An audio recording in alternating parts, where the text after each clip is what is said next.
नमस्कार मंडळी, आज आपण अत्यंत महत्त्वाच्या आणि लाखो शेतकरी, जमीन मालक, वारसदार आणि सर्वसामान्य नागरिकांच्या जीवनाशी संबंधित असलेला एक महत्त्वाच्या कायदेशीर विषयाबद्दल सविस्तर माहिती जाणून घेणार आहोत। अनेक वेळा एखाद्या व्यक्तीच्या मृत्यूनंतर त्याची जमीन, घर, शेती किंवा इतर मालमत्ता त्याच्या वारसांकडे जाते, पण प्रत्यक्षात अनेक कुटुंबांमध्ये वारस नोंद करण्याची प्रक्रिया पूर्ण केलेली नसते। अशा परिस्थितीत अनेक लोकांच्या मनात एक प्रश्न निर्माण होतो की वारस नोंद न करता जमीन विकता येते का? जर विकली तर ती विक्री कायदेशीर ठरते का? खरेदीदाराला कोणते धोके असतात आणि पुढे कोर्टात वाद निर्माण झाल्यास काय परिणाम होऊ शकतात? आज आपण या सर्व प्रश्नांची सखोल आणि सोप्या भाषेत माहिती जाणून घेणार आहोत। सर्वप्रथम, वारस नोंद म्हणजे नेमके काय हे समजून घेणे आवश्यक आहे। एखाद्या व्यक्तीच्या नावावर जमीन किंवा मालमत्ता असताना त्या व्यक्तीचे निधन झाले तर त्याच्या कायदेशीर वारसांची नोंद महसूल अभिलेखात करण्याची प्रक्रिया म्हणजे वारस नोंद होय। महाराष्ट्र जमीन महसूल संहितेनुसार मृत व्यक्तीच्या वारसांनी तलाठी कार्यालयात अर्ज करून मृत्यू प्रमाणपत्र, वारस दाखला किंवा इतर आवश्यक कागदपत्रे सादर करून फेरफार नोंद घ्यावी लागते। त्यानंतर तपासणी होऊन 7/12 उतारा किंवा मालमत्ता अभिलेखात वारसांची नावे नोंदवली जातात। ही प्रक्रिया अत्यंत महत्त्वाची आहे कारण ती मालमत्तेवरील हक्क स्पष्ट करते। आता मुख्य प्रश्न असा आहे की वारस नोंद न करता जमीन विकता येते का? याचे उत्तर थोडे गुंतागुंतीचे आहे। केवळ 7/12 उतार्यावर नाव आले नाही म्हणून वारसदाराचा हक्क संपत नाही। कायद्याच्या दृष्टीने मालकाच्या मृत्यूनंतर त्याची मालमत्ता तात्काळ त्याच्या कायदेशीर वारसांकडे जाते। म्हणजेच वारस नोंद ही हक्क निर्माण करणारी प्रक्रिया नसून आधीपासून असलेला हक्क महसूल नोंदीत दाखवणारी प्रक्रिया आहे। त्यामुळे काही परिस्थितींमध्ये वारसदार जमीन विक्री व्यवहार करू शकतो, परंतु प्रत्यक्ष व्यवहारात वारस नोंद नसताना विक्री करणे अत्यंत धोकादायक आणि वादग्रस्त ठरू शकते। समजा एखाद्या व्यक्तीच्या नावावर जमीन आहे आणि त्या व्यक्तीचा मृत्यू झाला, त्याला 2 मुले आणि 1 मुलगी आहे, पण वारस नोंद झालेली नाही। अशा परिस्थितीत केवळ एक मुलगा स्वतःला मालक समजून संपूर्ण जमीन विकण्याचा प्रयत्न करतो। अशा विक्री व्यवहाराला इतर वारसदार विरोध करू शकतात, कारण मालकाच्या मृत्यूनंतर सर्व वारसांना संयुक्त हक्क निर्माण होतो। एकट्या व्यक्तीला संपूर्ण मालमत्ता विकण्याचा अधिकार नसतो। त्यामुळे अशा विक्रीवर भविष्यात कोर्टात वाद निर्माण होण्याची शक्यता खूप जास्त असते। अनेक लोक असा गैरसमज करतात की 7/12 वर ज्याचे नाव आहे तोच मालक असतो, पण हे पूर्णपणे बरोबर नाही। 7/12 उतारा हा मालकीचा अंतिम पुरावा नसून महसूल नोंद आहे। वास्तविक मालकी हक्क कायद्याने ठरतो। म्हणूनच एखाद्या मृत व्यक्तीचे नाव अजूनही 7/12 वर असले तरी त्याच्या वारसांचे कायदेशीर हक्क प्राप्त झालेले असतात। मात्र त्या हक्कांची नोंद महसूल रेकॉर्डमध्ये नसल्यामुळे व्यवहार करताना अडचणी निर्माण होतात। वारस नोंद नसताना विक्री खत नोंदणी कार्यालयात नोंदवले जाऊ शकते का? काही प्रकरणांमध्ये नोंदणी अधिकारी विक्री खत नोंदवून घेतात, कारण नोंदणी अधिकारी मालकी हक्काचा अंतिम निर्णय देत नाहीत। ते दस्तऐवजाची नोंदणी करतात, परंतु विक्री खत नोंदवले गेले म्हणून व्यवहार पूर्णपणे कायदेशीर आणि निर्विवाद झाला असे होत नाही।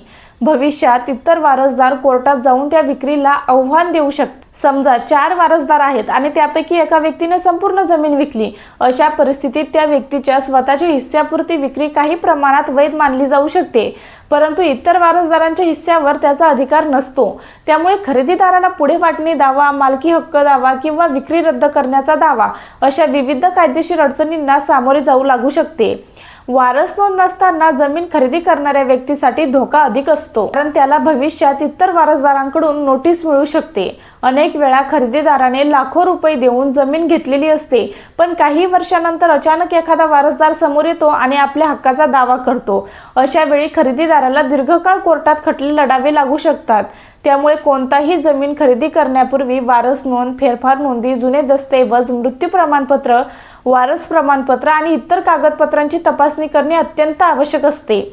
हिंदू वारसा कायद्याअंतर्गत वडिलांच्या मृत्यूनंतर मुलगा, मुलगी, पत्नी आणि आई यांना समान हक्क प्राप्त होतात। पूर्वी अनेक ठिकाणी मुलींना दुर्लक्षित केले जात असे, परंतु आजच्या कायद्यानुसार मुलगी आणि मुलगा यांचे हक्क समान आहेत। त्यामुळे वारस नोंद न करता केवळ मुलांनी जमीन विकण्याचा प्रयत्न केला तर ती विक्री पुढे वादग्रस्त ठरू शकते। मुलगी न्यायालयात जाऊन आपला हिस्सा मागू शकते। जर मृत व्यक्तीने मृत्यूपूर्वी वैध मृत्यूपत्र केले असेल तर परिस्थिती वेगळी असू शकते। अशा वेळी मृत्यूपत्रात ज्याच्या नावाने मालमत्ता दिली आहे त्याला विशेष हक्क प्राप्त होऊ शकतो।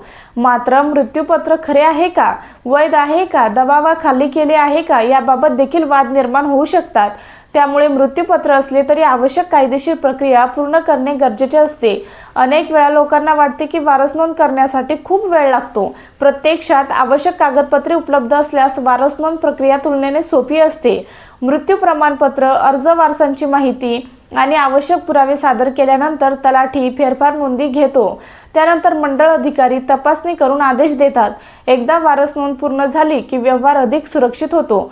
जर एखाद्या जमिनीची वारस नोंद झालेली नसेल आणि खरेदीदाराला तो जमीन विकत घ्यायची असेल तर त्याने सर्व वारसदारांची संमती घ्यावी। शक्य असल्यास प्रथम वारस नोंद पूर्ण करून नंतर व्यवहार करावा। सर्व वारसांची विक्री खतावर स्वाक्षरी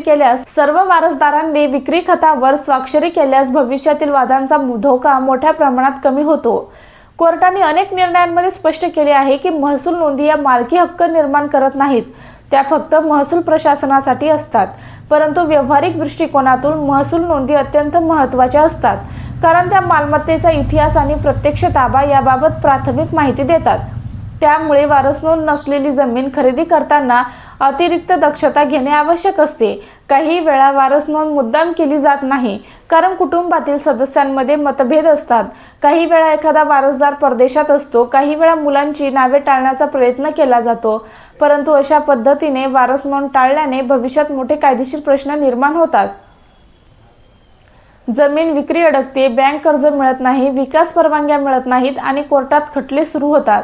महत्त्वाचा मुद्दा असा आहे की वारस नोंद नसली तरी कायदेशीर वारसांचा हक्क नष्ट होत नाही, पण व्यवहार करताना त्या हक्कांचे स्पष्ट दस्तऐवजीकरण नसल्यामुळे समस्या निर्माण होतात।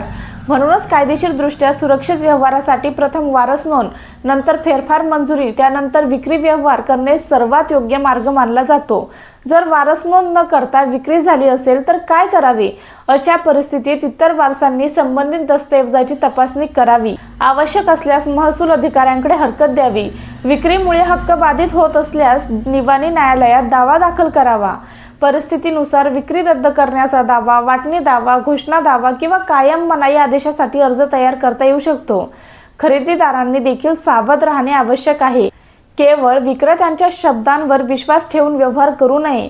जमिनीचा शोध अहवाल, मागील कागदपत्रे, वारसांची माहिती, फेरफार नोंदी आणि कायदेशीर मत घेणे आवश्यक असते।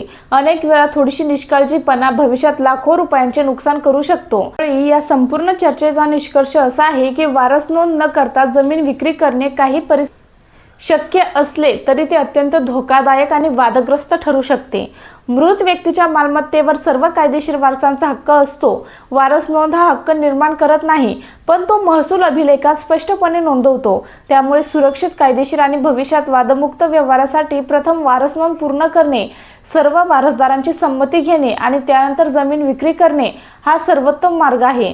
अन्यथा अनेक वर्ष कोर्टात खटले चालू शकतात, विक्री व्यवहारावर प्रश्नचिन्ह निर्माण होऊ शकते आणि खरेदीदार तसेच विक्रेता दोघांनाही गंभीर कायदेशीर त्यामुळे सामोरे जाऊ लागू शकते। त्यामुळे कोणतीही जमीन विकत घेण्यापूर्वी किंवा विकण्यापूर्वी योग्य कायदेशीर सल्ला घ्या। सर्व कागदपत्रांची पडताळणी करा आणि कायद्याची निर्धारित केलेल्या प्रक्रियेचे काटेकोरपणे पालन करा। हीच काळाची गरज आहे।